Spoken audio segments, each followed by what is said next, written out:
Welcome to Aaj Kal America, Sanjhi Soch TV. My name is Inderjit Kalirai. We talk usually about the affairs, current activities in America and California.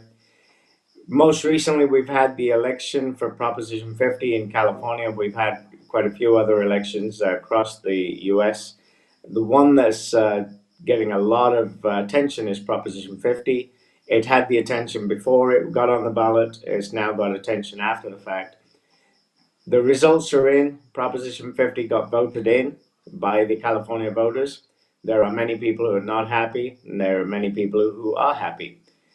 We had a discussion about Proposition 50 before the election with Jenn Chawla. We're going to be joined again by Jenn Chawla, candidate for Sacramento City Council, who is now going to join us and discuss Proposition 50 and what we can expect down the road for the California primary coming up in 26 and the general coming up in November 26. Welcome to Aaj Kal America, Jenn. You've been on the show before a couple of times, so you're no stranger. But tell the audience about yourself, your candidacy, and then we'll dive into Proposition 50. Sure. Sasrikal, everybody. I'm Jenn Chawla. I live in Sacramento, been here for 14 years in northern Sacramento area, and I spent 13 years in the FBI before leaving this year, resigning in May of this year. And since that time, I have entered into the candidacy for Sacramento City Council District 1. I'm very passionate about it. So looking forward to winning the race in June. Well, thank you, Jenn.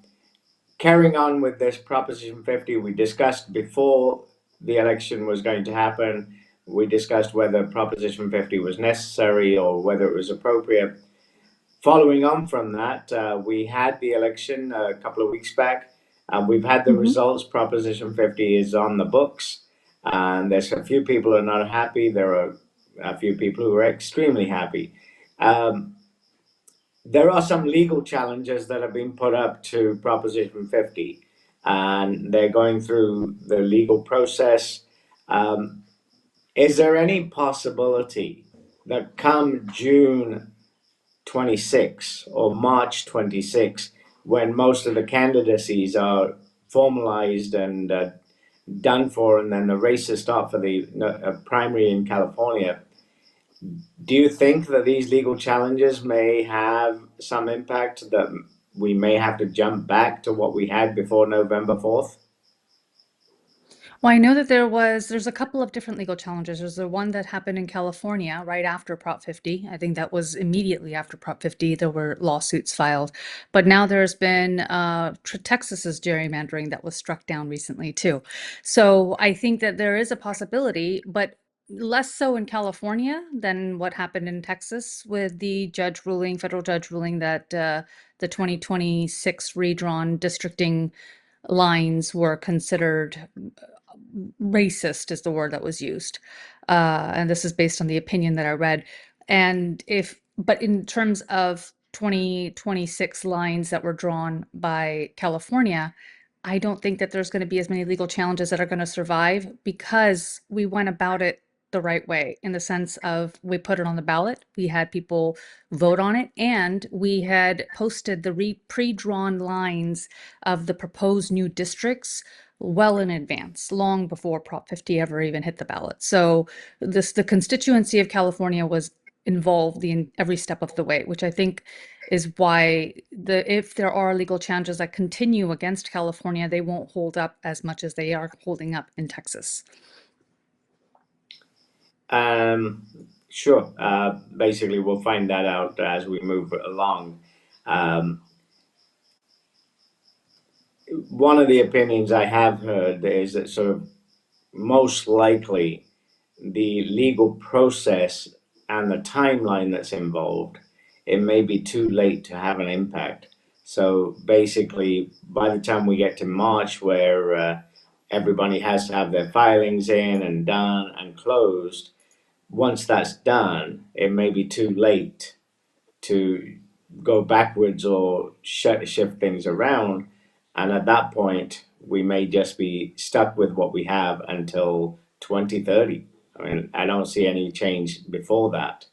So the next census and then the counts from that, and we'll find out in 2030 if we're still going to have the Yes. independent commission or not. Because right now, many people are arguing the independent commission is basically made redundant and it's been Hmm. overridden. But as we move into the post Proposition 50 era, we've had a few musical chairs take place. The local congressman who's represented originally District 7 and then moved to Hmm. District 6 not too long ago, and Yes. now he's going to District 3. Um, I actually put up the title there, The Runaway Bride. He's ran from 7, he's ran from 6. So, why? Why is he doing this? You know, my personal opinion is that it's really not a good idea, quite frankly. And this is it's not so much that to me it's not about Democrat or Republican. It's really about are you or are you not serving your constituency in your base? And if you're jumping from district to district, is that in the best interest of your constituency? Because I'm all about serving the constituency. If you're not doing this to serve the constituency, then you're not in it for the right reasons. I don't care who you are. That's always been my bottom line for politics in I general, will and it will agree with always you be there. that way. Yes, 100%. And so I'm not a big, just because he's a Democrat, I'm a big fan. No, that's not how this works. If it doesn't matter what side you're on, if you are not doing what you have promised to do as an elected leader, and you're not serving the taxpayers that have elected you and the citizens that have elected you, then you're doing your constituents a disservice. And by jumping from district to district, especially when lines have been redrawn, it makes things questionable. It makes you wonder, are you doing it because, you are trying to stay in office, or are you doing it because you really believe that this new district is going to be better for your leadership, right? I don't know what his personal motives are or intentions are, but I do know that I don't necessarily think it's the best idea. I think that if you're settled in a district, you're representing that district, even if that district, those lines change, you can adjust to the new constituency versus jumping into a different district just because you think it might be better for your reelection. That's my personal opinion. And I, was, I would say I totally agree there because the questions were there when the jump was made from 7 to 6. Hmm. It's like, what changed? Why would you make the change when you've been in? You know your constituents know you in District 7. Even the ones who didn't vote for you are coming to you for help when they need the services that the federal government can attend to. Now you're jumping to District 6. What is it that you have special to offer District 6 or that you could not offer to the District 7 people?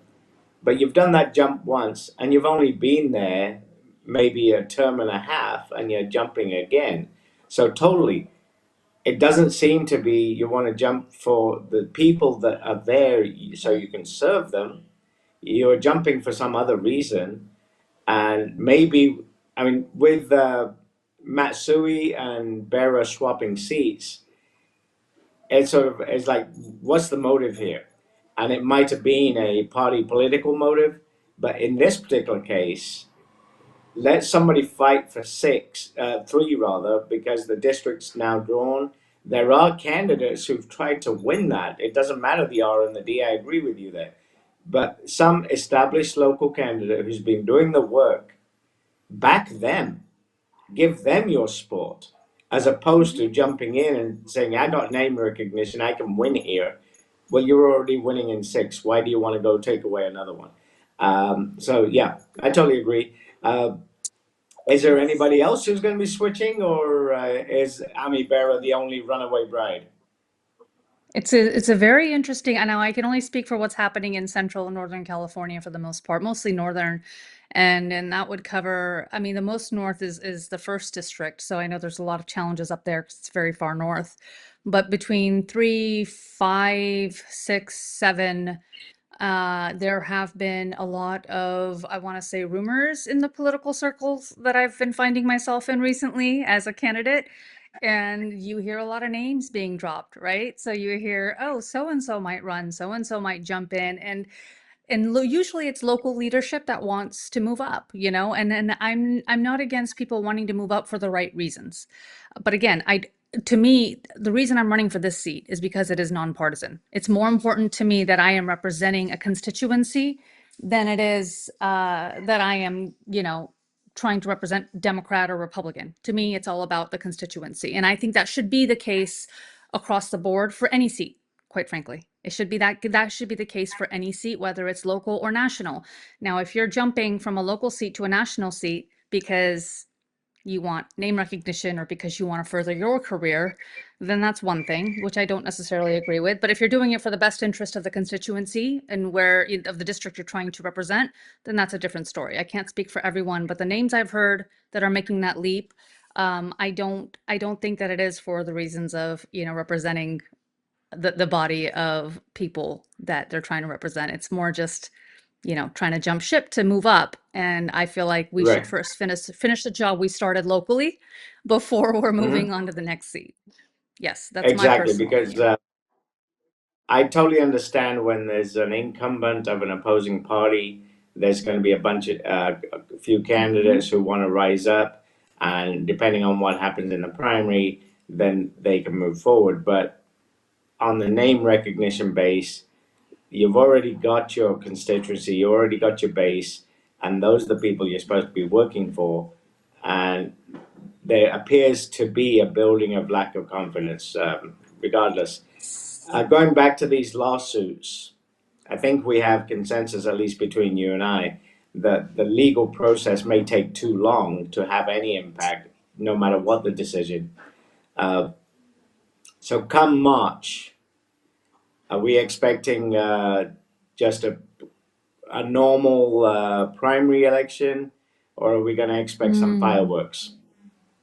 I think we're expecting some fireworks. I think even before March, you could probably hear, because here's the thing in the political world, how it works is before even the start of the election year, which is January, you need to be slated for endorsements, right? Endorsements from your party, endorsements from major groups, endorsements from unions, if you're a union, person. So it matters that you make that decision early on. Otherwise, you could miss those key endorsements. And a lot of that endorsement process starts now. I'm in the endorsement process myself for a lot of these clubs and unions. So I think that a lot of these people are going to be announcing, if they haven't already announced, they're going to start announcing pretty quickly.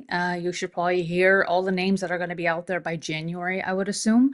Anyone that's jumping ship in the actual filing season, February, March, is likely already an established name and already has the backing, not necessarily somebody that's looking for it.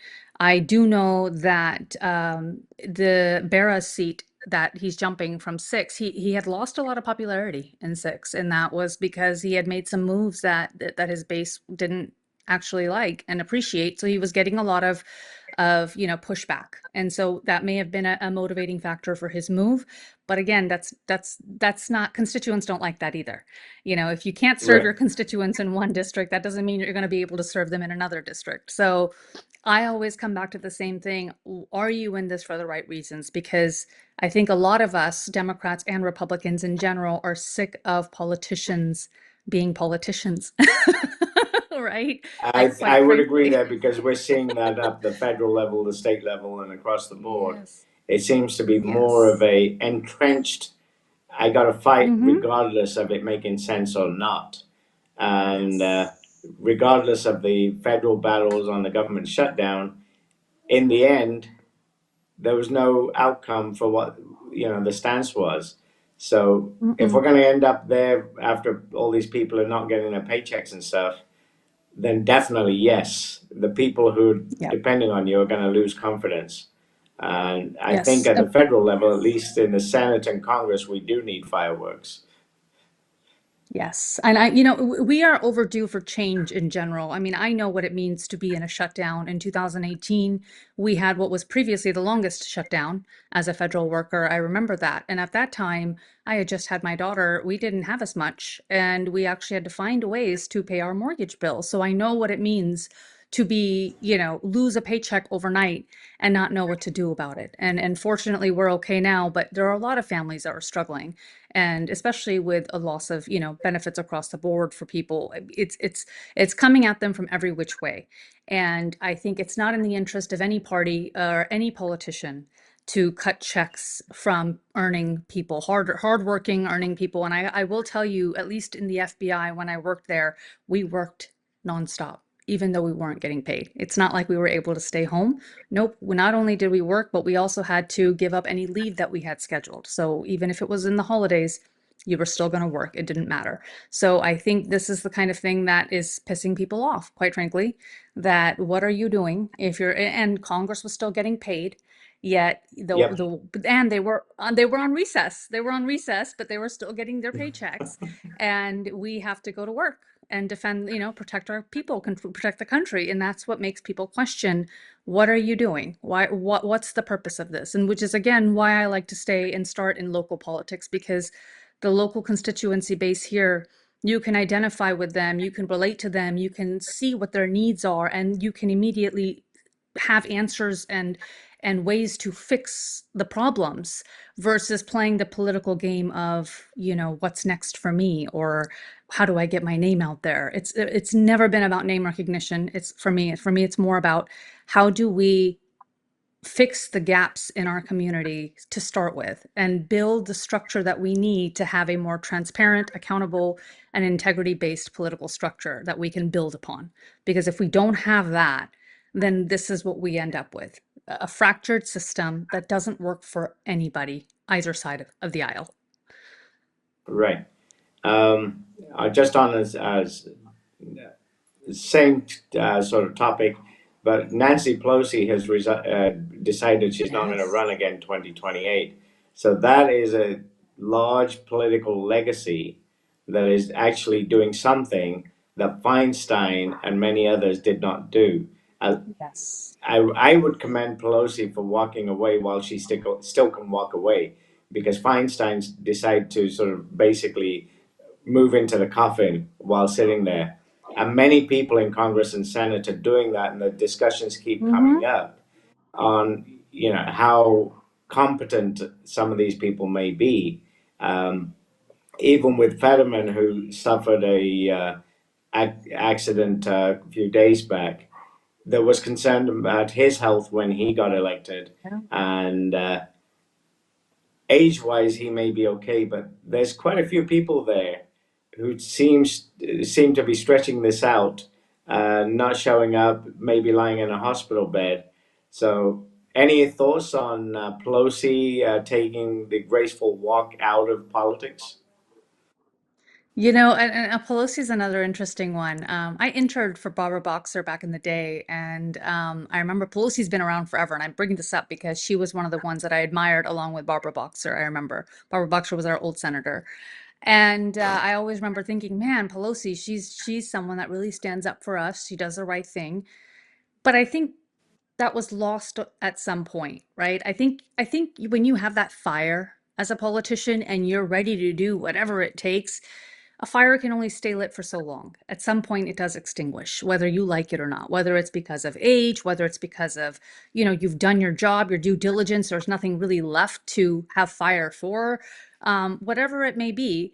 I think I'm a big believer of term limits. I'm a big believer of someone who says, thank you for your service. You have served your country well, but it's time for us to move on. I don't think that it's smart for any politician to stay past their prime, and whatever that may be. Someone might be in their prime in their 70s, but you know what that is.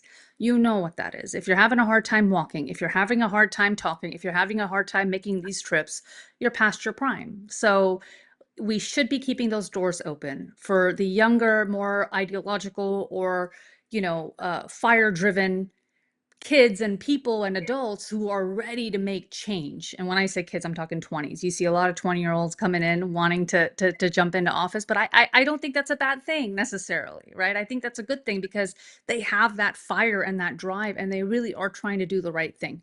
So I want to see more of that. I want to see more of these Nancy Pelosi's, no matter how much I may have admired them.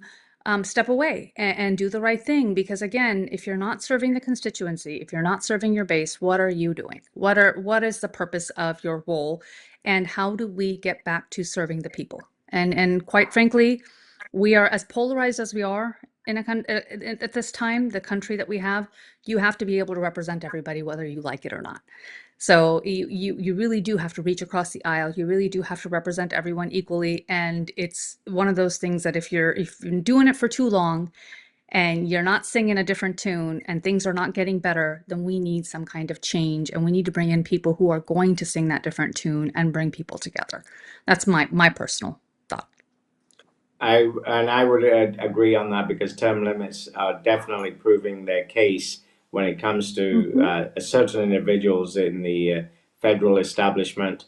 And politics aside, I would have said that 46 should have really thought about what he wanted to do because there's a lot of Yeah. questions left now as to what the competencies really were.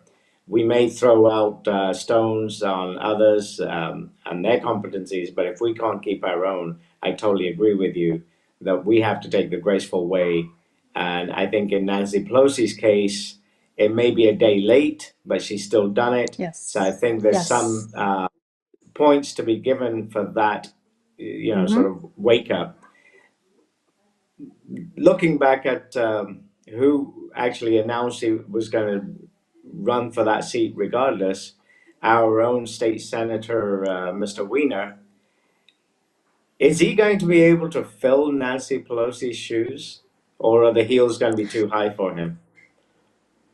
I even before Scott Wiener has a chance, I think Shoka Chaturvedi has really, really made a big name for him. We've had perspectives on that, and we've talked about the musical chairs between District 6 and District 3, but with the current incumbent of District 6, who by moving has left District 6 without an incumbent. So it's basically an open seat, regardless whatever label the candidates have. There are other changes. We talked about Nancy Pelosi taking the graceful walk and exiting politics. We're joined back with Jenn Chawla, and we'll go further into looking ahead at the primary and her own campaign. Jen, welcome back. We talked about the state level Proposition 50, which was the big thing for November 4th election, and Mhm. it actually was discussed at the national level as well on the impact. And like we talked earlier, Texas, there is a challenge that a federal judge has thrown out there. So what happens in Texas um, will be questionable. Now, one of the conversations that were taking place before November 4th election, many people, like the governor, was saying, if Texas doesn't do it, we don't have to do it. If Texas Mhm. does it, we got to do it. So let's assume that this federal judge who's thrown the wrench into Texas's redistricting, it succeeds and Texas has to go back. Will Gavin Newsom go back? You know, I think after we last talked, there were some changes into that bill. And I'm not sure if you've seen this, but I just became aware of this recently myself because I had that same question. Because I was under the impression that if Texas doesn't do it, California doesn't do it. And that was how the bill was originally written. They removed that portion of the bill right before it was signed. So they actually Ah, amended it and it is no longer a part of the actual bill that has passed into legislation. So at this point, even if Texas is not allowed to, the 2026 district lines will hold for California, believe it or not. So I do think that the cat's out of the bag. There's no putting this one back. ah. Well, so we're basically at 2030 before we Hmm. can get a new independent commission who can come out and redraw according to what the law that brought in the independent commission. Now, you said that they changed the bill before it got signed and passed. Was there any changes to this independent commission? Are we expecting Not to that have a I'm new independent commission? I haven't read the bill fully. That was the only question that I had was the same one that you had. So when I looked that up, I did see that that was no longer a part of the bill. I haven't looked into whether or not the independent commission is still a part of it. I mean, I'm sure the bill is big, but I have not heard that any other major changes took place. As far as I can see and tell, everything else is still going to hold. Now, again, a lot could change between now and 2030. So we really don't know what's going to happen. But as for right now, we can confidently say that there's going to be a big mix-up in California, a big shakeup in our politics that's already happening before us. At least at a congressional level. So yes. Mm-hmm. Um, Yes. Coming back to 26, there's something else that's big in California, which is the governor's election. We've had Mm-hmm. that. I would say most of the candidates have been running for their various positions and running for the primary with their various campaigns and everything else. And there's people moving and shaking. There's one particular candidate, Mrs. Porter, or Miss Porter rather, who made a few blunders and at one time was a front runner, and now we have some questions there maybe, and a lot of other people have thrown their names in, and even some of those are having to watch the potholes that their previous career has left behind for them. What's your thought or take on the primary coming up in 26 and who the two candidates for governor may end up being? I always questioned Katie Porter. I wasn't so sure that I aligned with her as much.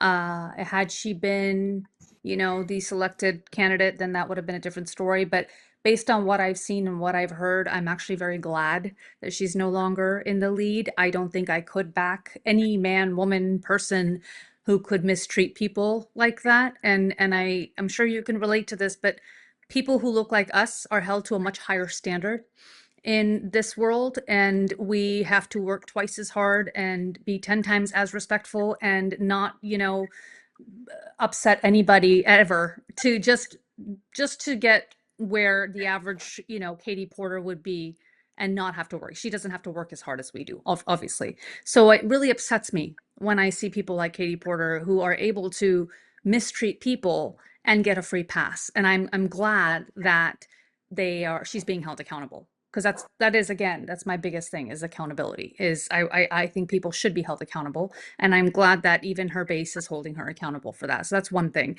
Outside of that, Swalwell, is it? He just jumped into the race. I don't know if you heard. Yes, Yes. yes. So he just jumped into the race. I think that was very recent. I think it was yesterday he announced. So that's going to throw a wrench into things for a lot of the other candidates. Becerra is he wasn't even in the lead, but his name is a little tainted now, right? Even though he had nothing to do with the actual crime that was being investigated, with his, the consultants and whatnot, and Williams and all that other controversy that just happened in California. Once your name is associated with it, there's always that stigma. So I don't know that he's going to be able to escape that in time. Outside of that, I do know that the Republican frontrunner is still holding a pretty strong lead. So it's a very good possibility we're going to see, Eric Swalwell and the Republican frontrunner head to head, if we don't hear any other major names being dropped between now and the primary. As I said, though, if they don't announce soon, then they miss these endorsements, they miss all this opportunity to get their name out there. So it would have to be a huge name, like an Arnold Schwarzenegger, quite frankly. That's what it would have to be. It would have to be another Arnold Schwarzenegger that comes in at the last minute who could take it. And if it's not that, then it will end up being, probably the Republican and the Democratic leads right now, which is Eric and what's the Republican's name? I Steve forgot Hilton? his name. Yes, Steve Hilton. Yes. So it's looking Yeah. like that's what it's going to be. Okay. Unless Schwarzenegger wants to Um, jump back in. I don't know. well, I don't think he can. He's already I done his can't. He two can't. terms. I He don't think can't. he He's could he's do. termed out. I don't think he has the ability to do a Jerry No. Brown. And No. that was only because No, of the not this legal time. changes that have took place. Um, Yes. with those in play, even Eric Swalwell, what about his Chinese spy? Is that going to haunt him? Like I said, all I've heard so far is a lot of, people are happy that he's in the race for various reasons, but we have a lot of time between now and January, and a lot can be dug up. And even with Katie Porter, yes, that interview was leaked, but that other piece was ready to go immediately with her staffer, and that was years old. And the fact that that was ready to go tells you that people are ready with ammunition. They're just waiting. And I think we could very well see more controversy between now and the end of the year, which could help decide who the next front runner for California will be. I will tell you this. Anyone who is thinking that all these arrests that occurred in the political, sphere of California recently were politically motivated, they were not. These investigations started years ago, actually during Biden's administration, and I can say that with full confidence. So when I worked for the FBI, I always said we're FBI first, political second, and we do follow the crime. It doesn't matter whether you're Republican or Democrat, it doesn't matter. And so, yes, these crimes were under investigation for some time, long before Trump came into office. And the fact that they've, ended in an arrest now just happens to be because the investigation has completed. Um, I don't, anyone that has come to me to say, oh, this is politically motivated, I'm quick to correct them. I'm big on being honest about what is what. And it's important that people understand that this is not politically motivated, but if you're finding yourself on the side that has, your association to some kind of crime that was committed and investigated, then that it is what it is. And that's the way the cookie crumbles, as they say. So we're gonna have to see Yeah. what happens. It's gonna be very interesting. Talking about these arrests, then the next pillar that these arrests and these criminal charges have impacted is Gavin Newsom himself and some of his Mm-hmm. staffers. What's your insight into 2028? Is there going to be something there that's going to make him stumble? I think there's going to be a lot. And I'm not saying that from my FBI background. I'm saying that from what I've seen in politics in general, only because, like with Katie Porter, people are ready. I think people are just waiting for the right time. I don't know what he may have, but there were always scandals with big names. Even during COVID, he was dealing with a lot of scandals. So what they're going to put out there, I'm not sure. But I think he's going to come up against quite a few challenges. And quite frankly, I don't know that the Democrats are as happy with him anyways. Like the average Democrat that you speak to here and there is not, yes, let's do Gavin Newsom, let's go. We were happy that he was able to stand up for us when we needed him to. But do we think he would be an all-around great presidential candidate? I don't know. I haven't made that decision. I would have to see who else would be in the running. There's a long time between now and 2028. But I wouldn't say that at this time I'm very confident that he would take the election in 2028. And it wouldn't be a clean sweep for him. Okay. Well, just one other then topic on these political scandals and releases of information and stuff. There's been a lot about Epstein, and Mm-hmm. it's been on what I call it the political circus. It's been playing at least for these 10, 11 months because we've had the administration change. I call out on the fact that sort of there's this concept that's known as the October surprise. It's Yes. always the October of the presidential election that the opposing side comes Mm-hmm. out with something that's going to really blow up the political scene. I think it used to be effective when we used to have no the single day voting. We had very limited mail-in votes, and they were Mm-hmm. specifically for certain categories of people, military serving overseas, and individuals like that. Since we've moved to mail-in ballots with a significant component going that way, COVID aside, we have many people who just mail their ballots in now as opposed to go to the ballot box.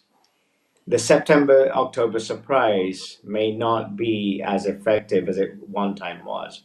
But in 16, when the Democrat Party, Hillary Clinton, believed they had something that was going to explode in Donald Trump's face and just take the race and make Hillary Clinton President 45, and we would have said, Madam President instead of President. The Billy Bush tapes came out, and we know what happened there. Then Speaker of the House basically abandoned everybody and said everybody for themselves. He canceled the event in Wisconsin, and for a few weeks, we just had fireworks going all over the place. And the Donald Trump campaign was supposedly supposed to blow up and fall apart, but it never did. Then we come to 2024, and we have the last few months of Epstein, and Trump's in there, Trump's in there. My argument is if Trump was in those Epstein files, Biden and his administration, Garland, they all had the information. And there's some political operative, I don't care who it was, just like in the Katie Porter situation, her own staffer came out with it.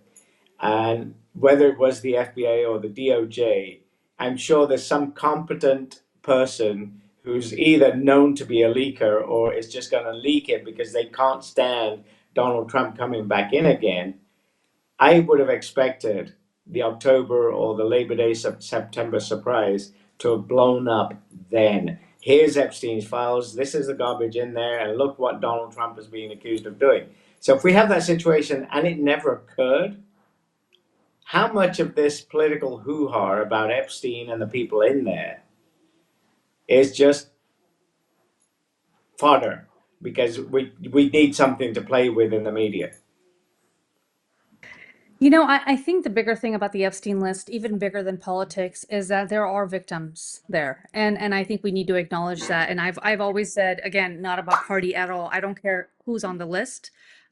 We need to lock them all up. It doesn't matter to me. It does not matter to me what name appears on that list. If it's there, we need to hold them accountable. And I think that goes a long way in, as a woman, I appreciate how hard it must be for another woman to come forward and say this happened to me when I was a child. And as a mother, that's even harder for me to even think about.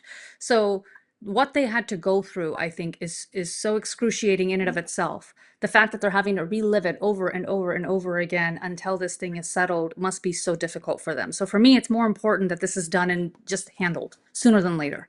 Now, I do know there's a classification aspect of it. Now, from having FBI experience, I can tell you records stay classified for a certain amount of time, whether we like it or not, especially even after somebody's death. There is a certain time period that you absolutely have to keep them sealed, and you can only open them after the fact. Now, whether or not they were able to be opened during Biden's term, I'm really not sure, but I would have asked for the same thing at that time too. It doesn't matter to me if Biden's on the list. I don't care if Obama's on the list. It doesn't matter to me.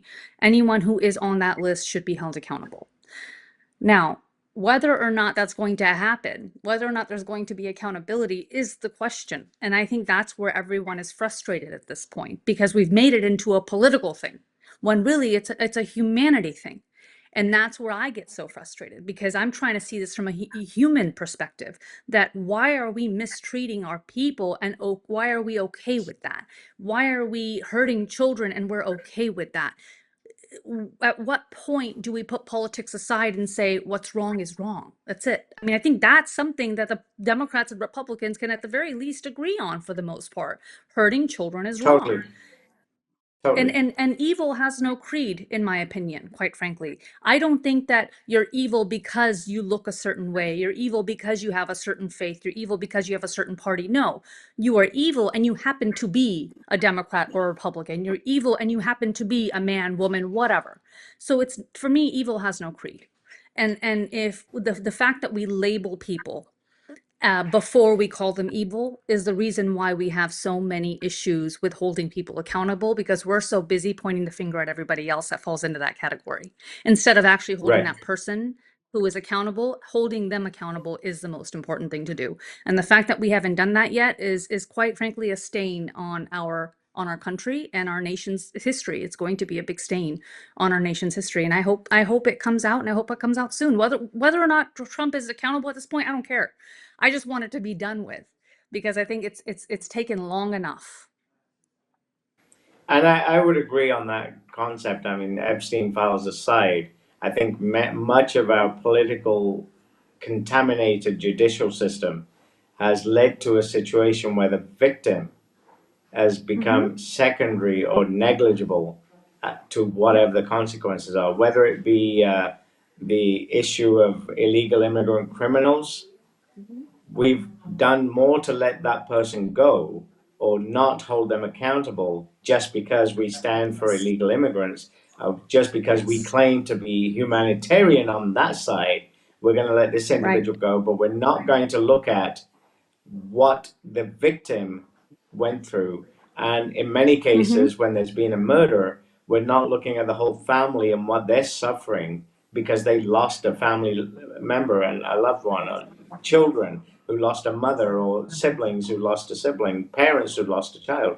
There are a lot of spin off individual feelings, humanitarian or otherwise.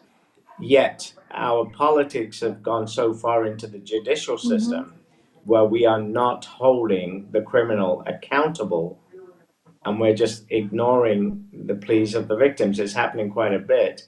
And at Yes. least in a few of the highlighted criminal cases that became highlighted because they had this tag of it's an illegal immigrant who committed this crime, we've gone to, so, oh no, we got to protect all these illegal immigrants. We can't charge this person. Or we're going to let him go because we don't want ICE to catch him. There needs to be a break somewhere that if it's a criminal, ICE should not be a factor. Arrest this person and get them accountable. And if deportation is one of those factors, get them out. There are millions of other, albeit illegal immigrants, who had done their best to stay in their best behavior and do the best they can so that one day they may legalize and get the American dream as we call it. But just because of these handful of people, we're tarnishing the reputation. So yes, I would agree that we need to turn the focus of crime back to the victim, not the sympathy to the criminal, not the understanding Yes. or finding alternatives for criminals, but just here's what you got to do. And I go back to poly class where we came up with three strikes. There was a reason we came out with three strikes, but Mm-hmm. then we've watered that down and down and down, and three strikes is not relevant anymore, as much as I know. So somewhere we have to turn the attention. So I'll agree with you on that one too. Um, We've Gavin Newsom's sort of got his little things. The train to nowhere. Are any of these going to impact him? The Palisades fire and all that stuff, because apparently $100 million, nobody knows where it went from a relief concert. Yeah. The money was supposed to go to the Well, people. I think one thing that both sides are really good at is turning the other way when they want to, right? I think that both sides are complicit in that sense, right? Democrats and Republicans alike. When it suits them, they're ready to turn their heads and say, "Oh, I don't know if that's such a big deal. Maybe that's not such a big deal," right? So again, I'm always about accountability. If there is any proof or evidence that there has been wrongdoing or mishandling of funds or, fraud or whatever. I mean, I worked for the FBI for 13 years. If I don't stand for these things, then I stand for nothing. And quite frankly, if I ever do get an opportunity to go back to the FBI, I absolutely would. And the only reason I am not even thinking about it right now is because it's not the FBI that I signed up for. I'm waiting for that FBI to come back. Once that FBI comes back, then absolutely I would go back because it's more important to me to find justice for victims. It's more important to me to hold criminals accountable than it is anything else. Politics does not matter to me at all when it comes to victims and justice and handling crime the way it should be handled. I do think that if anything comes out about Gavin Newsom closer to the presidential election, it would probably have more of an impact because they're gonna really make that a big deal. But as of right now, it's just gonna get swept under the rug, which is why I think people are holding on to things for a very long time because they know it's not the people. Americans have a very short attention span and memory span, myself included, right? Like you don't really remember these things until it matters. So people know that, and everyone I've even talked to has said, you want to hold on to this and you want to hold on to that because people aren't going to remember. So it's one of those things where I think There's a lot to be uncovered and a lot that's going to come out between now and 2026 election and 2028 election. And it's just a matter of waiting and seeing. But it's going to be very interesting. It's a very, very interesting political climate, no matter what side of the aisle you're on, quite frankly. Oh yeah, I think that is probably an opportunity that sort of we can take and close out our Yes. generalized political Yes. and Proposition 50 outcome. Um, to conclude with, you want to share your information for District 1 so somebody out there Sure. who may want to reach out to you? Absolutely. I am again running for City Council District 1 that covers North Natomas and parts of Robla. And we are about 70,000 strong with 40,000 registered voters.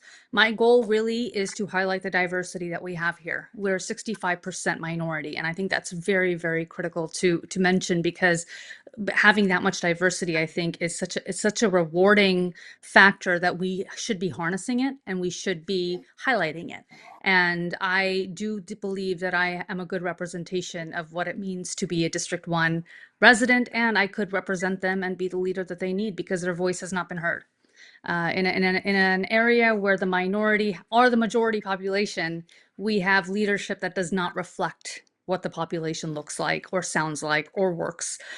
So what we need is change in leadership, and that's what I'm offering to bring to the table. In addition to my 13 years of experience solving crimes, working crimes, putting safety and security as the very first priority for everything. So it's very important to our constituents that safety and security is important to our leadership, and that's where I stand is making that my priority. So in addition to harnessing our diversity, I'm big on safety and security, and I know I'm very confident that I've got the backing here, and we will win in June.